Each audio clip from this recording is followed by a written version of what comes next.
Hello friends, আজকে আমরা English গ্রামারে একটা দুর্দান্ত রুলস দেখব যেটা কম্পিটিটিভ এক্সামসের জন্য ভেরি ভেরি ইম্পর্টেন্ট। কি the adverb as is not used with certain verbs like appoint, call, name, elect, think, consider, make, choose. দেখো একটা সেন্টেন্স দেওয়া হলো I appointed him as the manager. তো সেন্টেন্সটা কি আছে? ভুল আছে। কেন ভুল আছে? অ্যাপয়েন্টেডের সাথে কি অ্যাজ বসবে না, অ্যাজটাকে তুমি কেটে দাও, সেন্টেন্সটা কি একদম ঠিক হয়ে যাবে। দ্বিতীয় সেন্টেন্স দেখো, this process is called as respiration. তো কল্ডের সাথে একই রকম হবে কি, অ্যাজটা বসবে না, অ্যাজটাকে কেটে দাও, সেন্টেন্সটা ঠিক হয়ে যাবে। দেখো তোমাদের জন্য একটা দেওয়া হলো I considered him as my friend. সেন্টেন্সটা ঠিক আছে না ভুল আছে? অবশ্যই ভুল আছে, তোমরা বুঝতেই পারছো।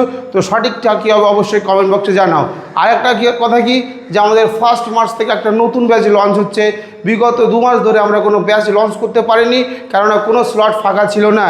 ইতিমধ্যে প্রচুর স্টুডেন্টস নাম লিখিয়েছে। তো এই ব্যাচে যদি তোমরা অ্যাডমিশন নিতে যাও তো সরাসরি নিচে দেওয়া নাম্বারে কল করতে পারো, কিংবা আমাদের সেন্টারে এসে নাম লিখিয়ে দিতে পারো। Thank you.